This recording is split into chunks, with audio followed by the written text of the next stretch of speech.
So that's what Turkey is doing to recover its tourism sector. But here's what it's doing to look after its other assets. It's the government. It's transferring some of its biggest state-owned companies to a new sovereign wealth fund. Now, the fund was launched late last year, and it's already worth tens of billions of dollars. Here's a look at what the government plans to do with it.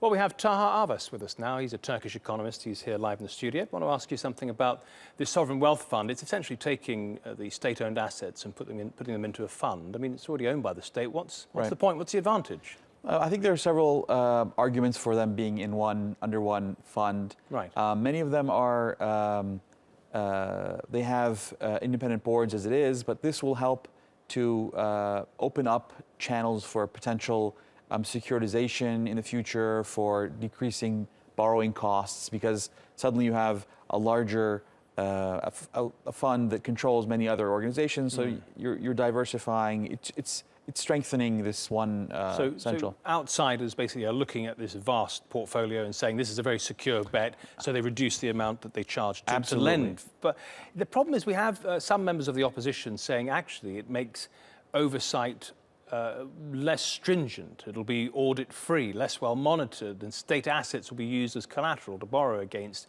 What do you say to that? Well, many of these companies, actually all of these assets are state-owned assets as it is. So, for example, Turkish Airlines is being mentioned in these. That's going to be in this fund, but it's not going to be the company itself. It's going to be the shares of the company in the fund. So that company is already privy to regulations by the Securities and Exchange Commission, et cetera. So what does Turkey plan to do with the extra money it can raise?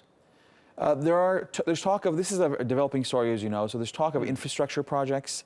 There's talk of investing in government, in things that the government and the people would like to see prosper. So that infrastructure is obviously at the we've seen a lot of that recently, right. You know, bridges and tunnels and so on. Right. Okay, great. Thank you very much, Taha, for your analysis as ever. We're going to go